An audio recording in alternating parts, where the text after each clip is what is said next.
হরে কৃষ্ণা, সবাই কেমন আছেন? আশা করি সবাই খুব ভালো আছেন। তো আজকে আমি একটা ছোট্ট ভিডিও আপনাদের সাথে শেয়ার করতে চলে এসেছি। আজকে সকালেই এটা বানিয়েছিলাম, গ্রিন মুগ দিয়ে ফ্রুট স্যালাড।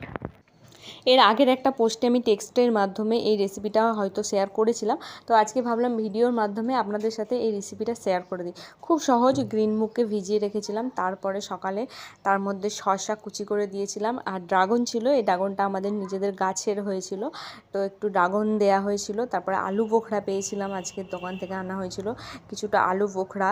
তারপরে টক দই, অনেকটা পরিমাণে টক দইটা বেশি করে দিলে টেস্টটা অনেক বেশি হয়।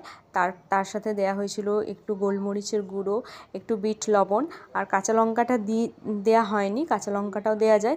সোনা বাবা যেহেতু লঙ্কা একদম পছন্দ করে না, খেতে পারে না, সেই জন্য কাঁচা লঙ্কাটা দেয়া হয়নি। তারপর সব কিছু সুন্দর করে মেখে ভগবানকে ভোগ নিবেদন করে প্রসাদ পাওয়া হয়। তো যারা ভক্তি জীবনে প্রথম এসেছেন তারা অনেকেই ভাবেন যে কি খাবো, বিশেষ করে বাচ্চাকে কি খাওয়াবো, কি খাওয়ালে ও ঠিকমতো পুষ্টিটা পাবে।